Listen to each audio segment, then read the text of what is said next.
Hello, everyone. Welcome to a brand new episode of One Vision, the FinTech Fuse. This is Theo, your host for today's episode. Now, we are different today. It's going to be a lot of fun. We are going to be asking ourselves a lot of questions, and most likely we will not be able to come up with any answers because the world is changing so fast. And joining me with this crazy discussion today is dear friends Effie and Jazz. The last time the three of us were together, we were actually in person in Amsterdam sharing a wonderful meal and a bottle of wonderful beverage together. And Effie posted our chat on social. It was just, getting together, friends, and, having a wonderful time. So I am so happy to be rejoined by the two of you today. And we are going to be diving into agentic AI, agentic commerce, the latest hot topic du jour. Now, we're all familiar with the different models. We talk about ChatGPT, we talk about Gemini, Claude, Mistral, Quen, everything under the sun. And God knows by the time this episode airs, probably going to have something else new. But one could argue the important battle that is happening in banking right now is not so much so about which model you're using, but one layer deep. What protocols is happening that will govern how agents discover products? How do we authenticate identities? How do we settle transactions? Money movement, my friends. Welcome back to the show, Effie and Jazz. Thank you. Thank you All for having right. us. Good to be here. So I'm going to be asking questions. Yes, that's the beautiful thing about hosting, because I don't have answers. I'm learning as we talk, and my God, I can't keep track. I don't know how the two of you are able to keep up with that. So let's start with where we are today with the landscape. We have OpenAI and Agentic Commerce Protocol. There's a lot of acronyms here. ACP, co-developed with Stripe. We have Universal Commerce Protocol, the UCP, that is created by Google, and Shopify, something that we had covered in a recent episode of One Vision. And then we have, from a payments framework perspective, we have the Trusted Agent Protocol by Visa. We have Agent Pay by MasterCard. We have Amazon's Buy for Me agents. We have Walmart. We have, whew, all right, that's a lot going on in a short amount of time. I'm going to start with a very generic question. Are we moving too fast? Are we building the infrastructure before anything else is ready? Effie, what do you think? 100%. Like with any innovation, nobody waits for permission, nobody waits for regulation, nobody waits for a perfect product. I guess as I think of it, OpenAI opened that Pandora box of unleashing something in the market without any, are we ready for it? Without any guardrails, without any other consideration. And now it seems that it matters in commerce to be early. So different entities are positioning themselves in this agentic commerce transformation, because this is a huge transformation from e-commerce to agentic commerce. And what I find difficult is not only the acronyms, and we'll have the chance to go over them, it's also that different players are targeting different parts of what we need to build to sort of create a complete and functional puzzle. So um, you already mentioned ACP and UCP, and there's other acronyms like A2A, A2P, APP, and so on.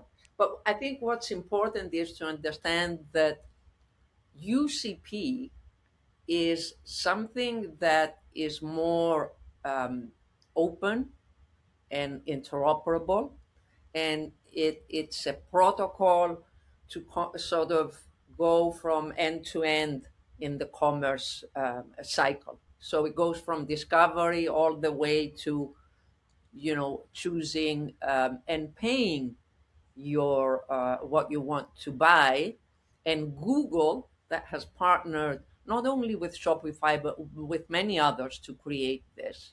Even PayPal or Walmart and other entities, I don't remember, have. It's like a coalition that made this protocol. 11 Labs, Checkout, Stripe, Adyen, all the I think all the major PSPs are part of it, and a few other big retailers. Yeah, exactly. And Google has its own protocol for the payment, for the checkout. AP2.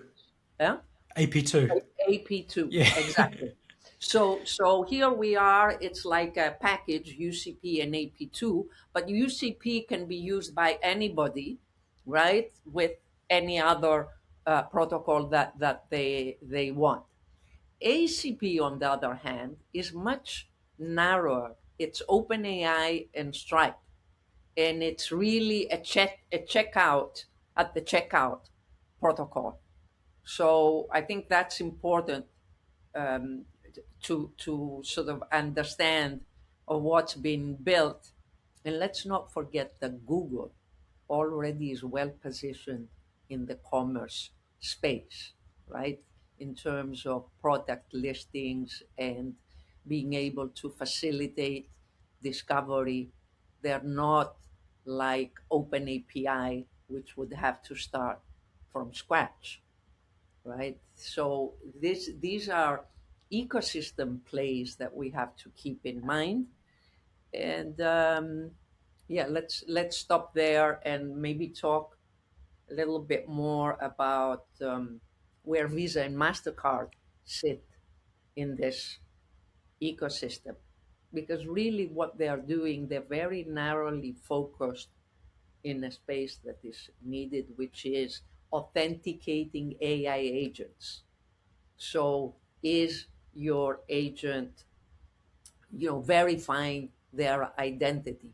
That's what Visa and Mastercard are doing, which is a sliver that is very important, but is not built in UCP and ACP and A2P. I have a reaction to what you were saying earlier, Effie, because Yeah. if you take a step back and look at the players that's in that huge ecosystem that's creating the alphabet soup, you're talking about the OpenAIs of the world, the Googles of the world. All of these players are for-profit players with a stick in the game. They have meat in the market. They are creating a quote-unquote universal protocol so that they can benefit out of it. They are writing the rules while they have a skin in the game. It's a little bit different than if we take a step back and look at, back in the 80s. Gosh, I'm dating myself. Back in the 80s, right? When we create the internet, when we create the HTTP, when we create all of those, is a standard body in the middle that are not there to profit from it. Rather, it's to bring everyone together so we don't end up with silos. We don't end up with things that don't talk to each other. And I feel like if we keep going down this path with all the alphabet soup, we're going to end up in that situation where one will say, well, if you want to play with me, you're going to have to, pay for toll. And then the other one will be like, well, then I'm just going to get this group of people and this is how we're going to march. Like, what about the ability to deliver benefits to everyone? Are we forgetting that? That's a philosophical debate. What do you want? What did you expect at the digital public infrastructure for agentic commerce? It's never going to happen. Utopia, Right? my dear. API for agentic commerce. And look at what Amazon It is. can be done though, right? It's not Many things could have been done. Yeah, I don't know. To the market, right? It's the Wild West, and whoever positions themselves early will reap the benefits. And Amazon, look, it's blocked all these protocols, right? And it's got its own, whatever it's called, Buy for Me, whatever it's called. Yeah, Buy for Me. Right? And it's got its own way of offering agentic capabilities to its merchants. It's walled garden.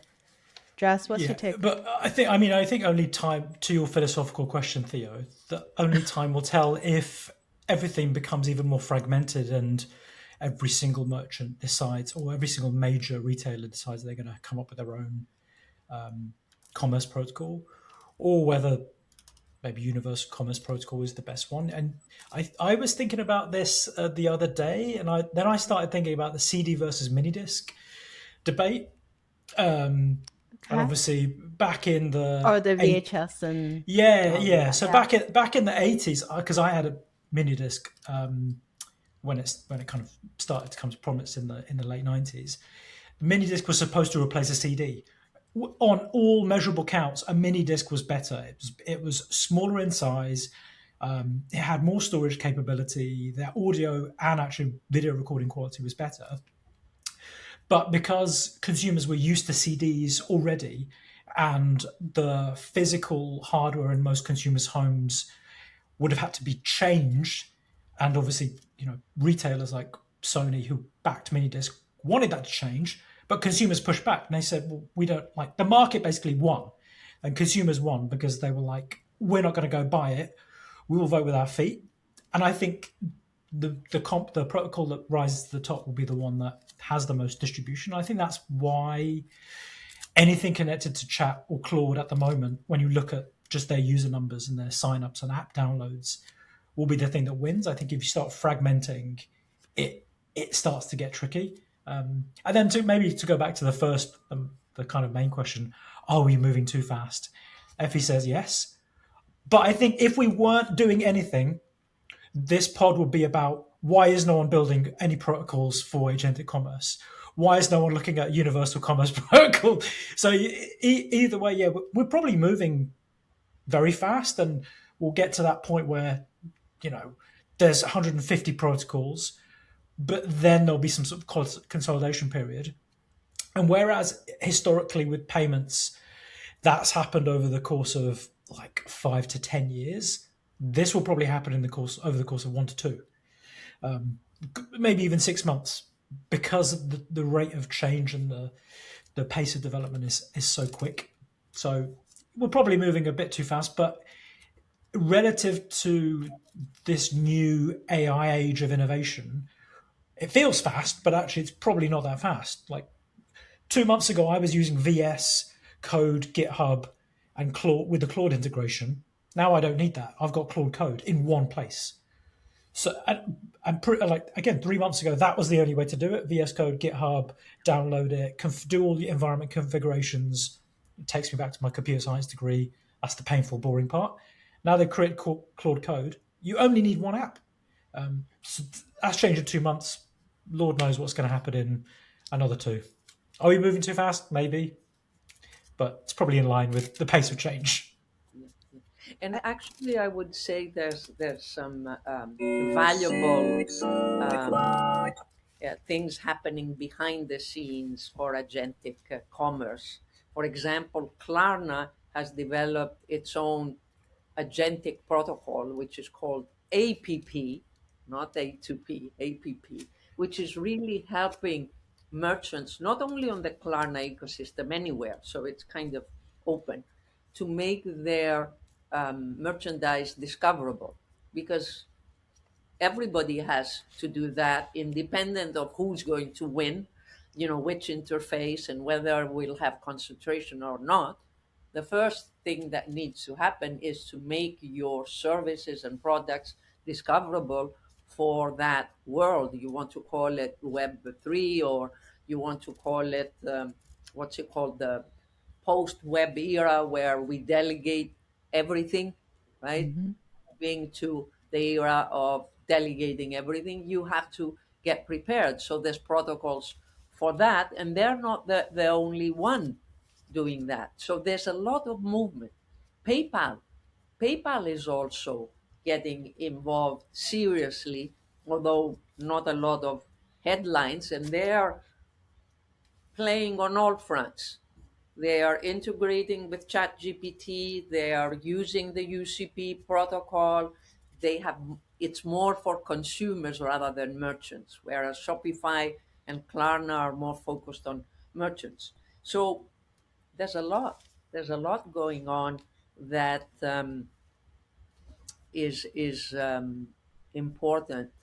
So I would say that for anyone that's looking at the space, you need to know what UCP is because it's interoperable and because a lot of entities uh, in the retail space, in banking, in payments, I would say they're all using it. Doesn't mean it will dominate, but it is the one that is more interoperable than anything else. Everything else, Amazon, Stripe, they're very, I would say, walled on different degrees. So UCP is important. ACP is important because Stripe is involved, right? And we know the network effects of that. I feel like we need a glossary table I to go actually along with the show. I will create one because I was like trying to make sure that I don't mix them up. I always mix up AP2 and I say A2P, which is wrong. Yeah. Right. But here's a question, right? That I have. And this is not a new question, but I think it's becoming a little bit more urgent because back, like gosh, maybe 9 years ago, we were talking about the Amazons of the world and all of that coming in and overtaking the bank's identity, right? And the bank becomes a dump pipe. Well, 8 years down the road, now we see where we are right now. But I think the optics and the urgency is different because now we have AI agents, and it's this bot that can potentially pick my mortgage according to my criteria that I give the scope. It can pick my credit card, insurance policy, any of the banking products. So the way that we had always thought about building a brand, and Joss, earlier, in some recent write-up, you had talked about how Monzo is building up loyalty and creating visibility with the storefront, for example, the books. That was smart, right? With the coral color books, or bank with the branches.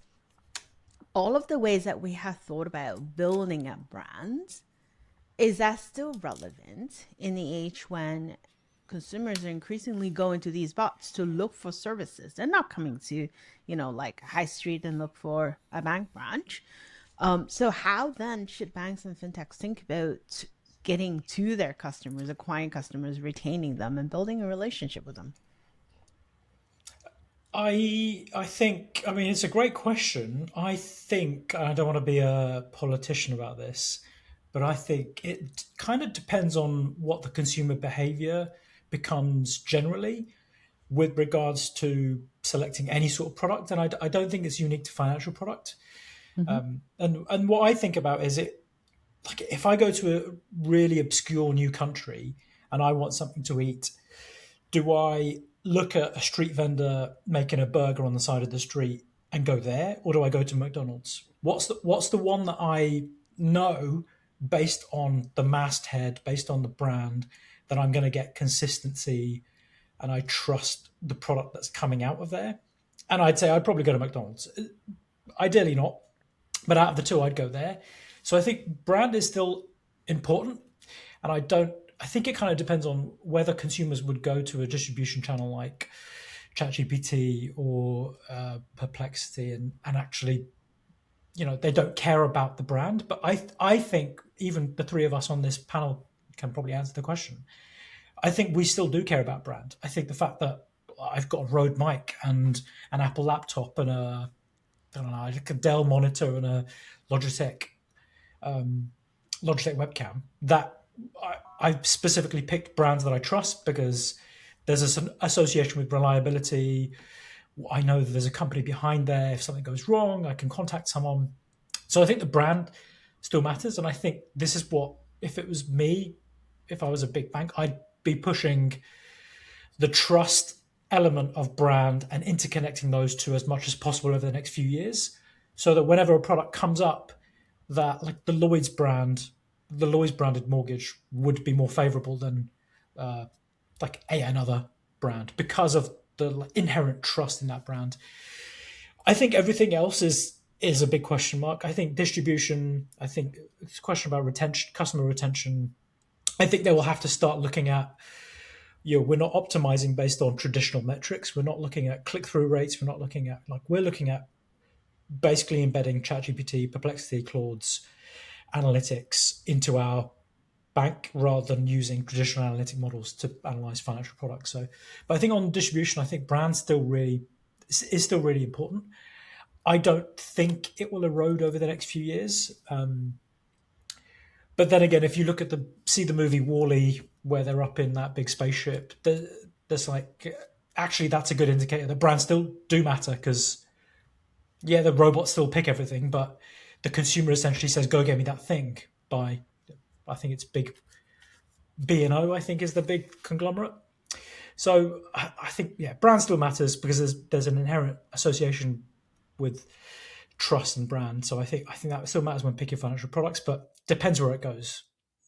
And what you say, Jazz, is, let me add to that the thought that as a consumer, for me to have something contextual, where if I'm looking for a mortgage or credit for my small business, for an LLM like whatever chatbot to answer, I will have to give it a lot of private data so it can really contextualize what is best for me. If I don't, I'm not going to get a decent answer. So it's a question of culture and regulations, and culture as to am I comfortable disclosing, all the information that is needed to form contextual, if you want, idea of what makes sense to me. Now, for now, it seems that a lot of consumers are trusting chat GPTs of the world with all sorts of finances, uploading, brokerage or asset management statements and so on, and not caring. Will we continue down that road? I hope that, brands are capable of showing to the world what the value is. And maybe we will see some, what I would call, more marketplaces, where you see a bank like Starling having, vetted mortgage players, and then that bank, Starling, is advising you from those that they vetted, a little bit like we have curation of funds or investments on platforms. So maybe we will have these types of banks that are along those lines, that are advisors, and like we have multi-product platforms. JP Morgan has one, right? And they don't only have their funds, they have other asset managers funds, and you can go there. So maybe there will be those types of players too, that will be better advisors than others. And it's more really on the more higher value, um, if you want, parts of banking and finance, and for sure for business banking. So while you guys are saying that, there was a recent article on American Banker, which I thought was pretty interesting, is addressing precisely that point. What are the LLMs saying about your bank? And in one of the studies, they asked, what are the strongest US banks for long-term retail and wealth banking perspective? And that's what the researchers, they prompt a few of the major LLMs. And the results, so between ChatGPT, Gemini, Perplexity, and Grok, the results were the top one, which is really interesting, Nordea. Like, okay. And then, the usual suspects. But Nordea for the US. Yeah, exactly. JPM, BNP, Bank of America. So these studies are really interesting because on one hand, we know consumers, based on the JD Power survey, a few of them last year, consumers are increasingly using these tools to look for products and services. And then on the other hand, you've seen the results from it. And then you're like, okay, how much should we trust it? But more importantly, how do we even go about influencing the results that's coming out from the bots? Because that will directly impact down the road, maybe not the next 2 years, but beyond that, it will impact how people discover your products and services. It will impact the relationship that you could build in that new world. So that's why I thought all of these, it's a confluence of a lot of things that are changing and turning our world a little bit upside down. Yeah. But not to deviate from what we're talking about, I wanted to go back to, Effie, something you wrote recently when you were talking about that post that you did with Spotify and Klarna, and you wrote a series of that. So one of the posts I spotted, you were talking about, OpenAI does charge the merchants transaction fee through their instant checkout product. Now, you made a really good point and an observation, because at the end of the day, as consumers, right, towards the end, we end up bearing the costs of all of these new quote unquote innovation, or toes, if you will. You keep adding all of them together, and then these platforms, they charge and extract. Is that any different than what we have today with Visa and MasterCard? Is that a risk? And what can we do about it? Well, I mean, it's a bit like, the buy now, pay later innovation that promised and showed merchants that if they adopt it, they will sell more. And apparently, at least in the beginning, I haven't seen recent numbers, it was happening. So I think here again with Shopify merchants, Shopify is showing to their merchants that they can increase their GMV by being discoverable on OpenAI, on ChatGPT, and on other platforms. So it's not clear at this moment that the customer is paying that. Apparently, the merchant is paying, a higher rent, if you want, a cut, much like Apple charges a cut, and it's not going to the customer right now, and Not that's directly. not directly. I mean, look, that there's we're not going to get into what are the inflationary pressures right now Oh of God, no! Don't start. we're not going there, Don't do right? that. I thought you were going to make a But comparison of taxes and tariffs and who pays the tariff. So I'm glad you didn't. exactly, 15%. I'm glad you didn't go down that road. Random exactly, number of the day. Yes. Yeah. and whether AI is deflationary enough to offset the other inflationary trends, and so on. So I guess, look, the reality is, if we want to be cynical, and I like once a month to be cynical, right, to keep the sanity, uh, we're talking about new intermediaries. We're not talking about no intermediaries, right? We're talking about a shift in power. And it's more challenging for merchants right now because they have to transform, because there's this shift in power that's not clear, obviously, but we understand the direction. We don't know exactly who will be the winner. So it's a change of intermediaries, a change of gatekeepers. Will it be cheaper? I don't know. And that's really what it is, and it's not getting closer to a web that is more compensating consumers for their data. That was the dream of Web3 and even blockchain and everything. And we are not moving in that direction. We're moving in the direction of, again, what Outlier Ventures calls the post-web era, which is delegate. Do it for me. What does that do to consumers? Are we getting compensated for all the data on the internet? I don't think. What do you think, Josh? Nope.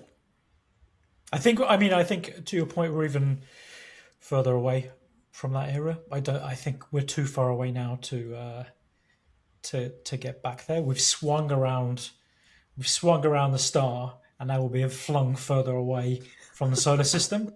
And that's what's happened. But I think you made a really interesting point around the delegation, and I think the Shopify, ChatGPT, the 4%. I thought that's quite high. 4% seems quite high.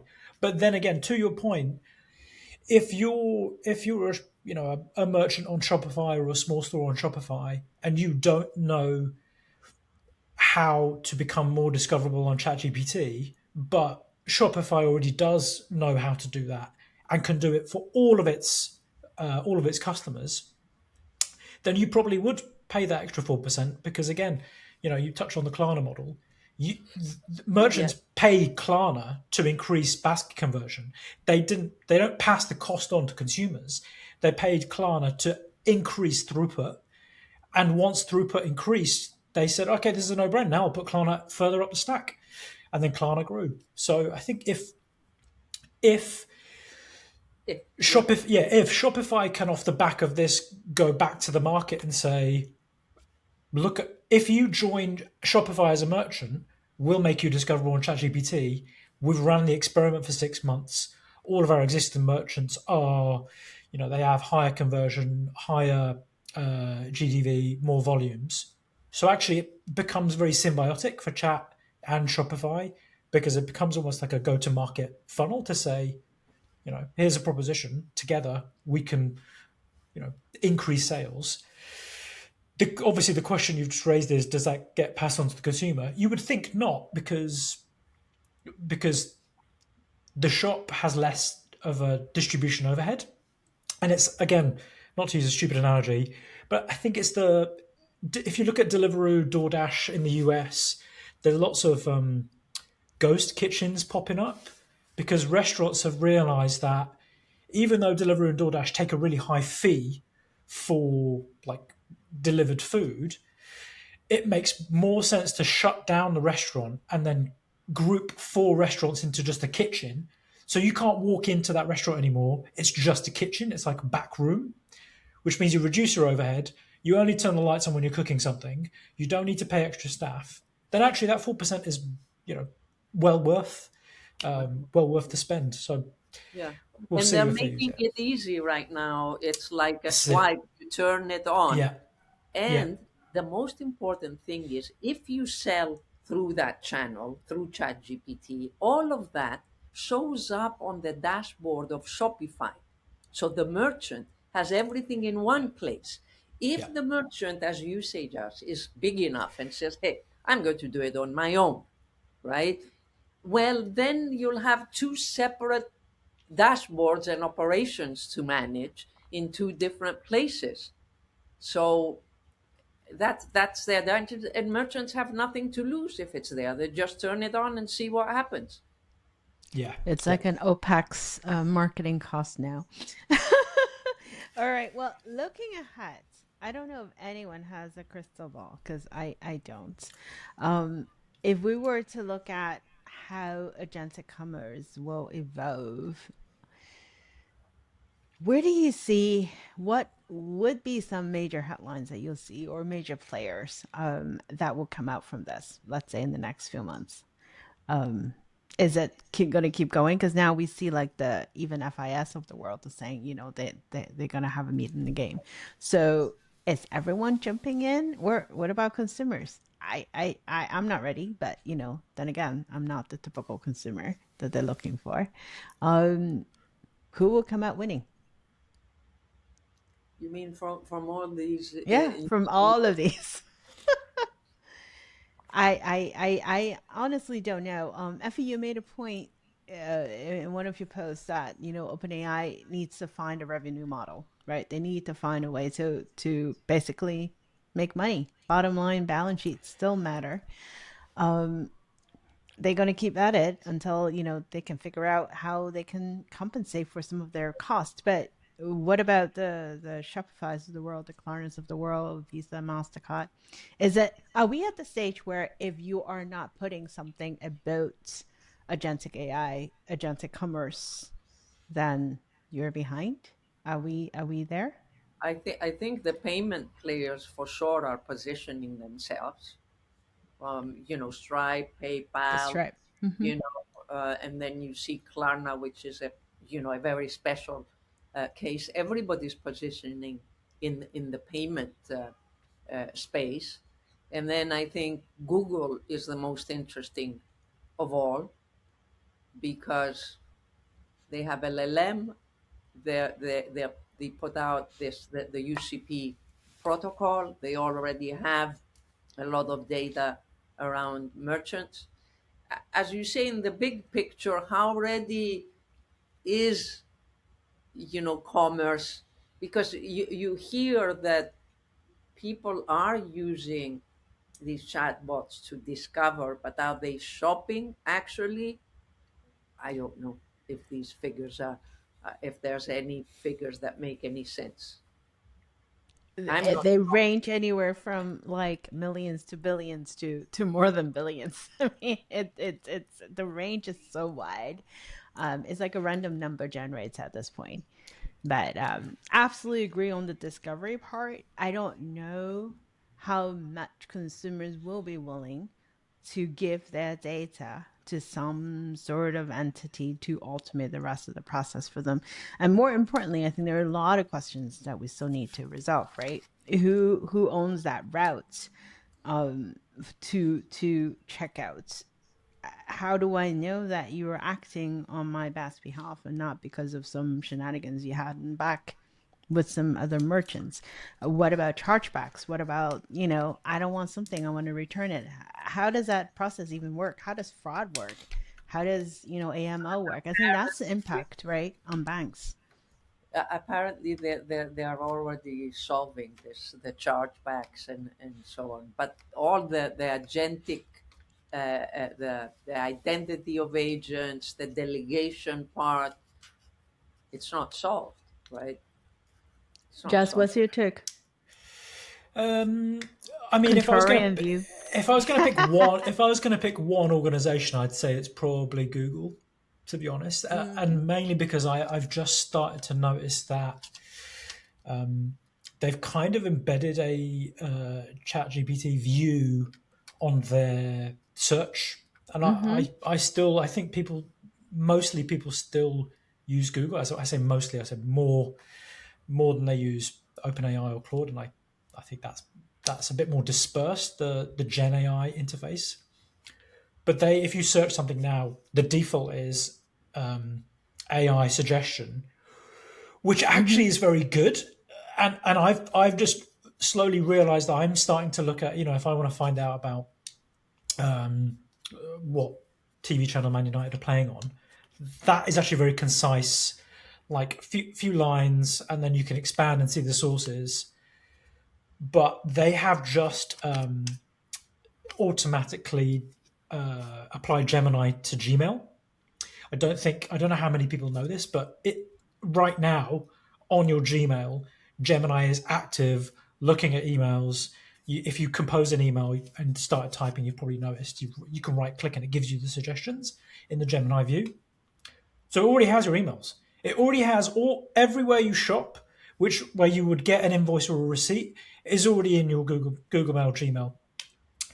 So it knows it knows where you like to shop, how often you shop, where you shop, what stores, what regions, what are your price sensitivities, what your size is, because that's all in email receipts that is in everyone's inbox. So I think when it comes to and I think that was a really good point you raised, Effie, on who is willing to hand over their data. Well, you don't need to hand over your data. Now everyone's automatically opted in if they've got a Google Mail account and they've ever shopped and received an email receipt.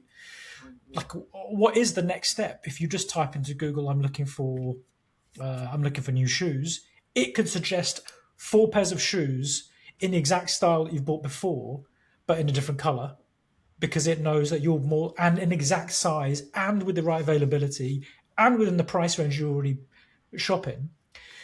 So I think it already has the data, already has the distribution channel, it already has connectivity.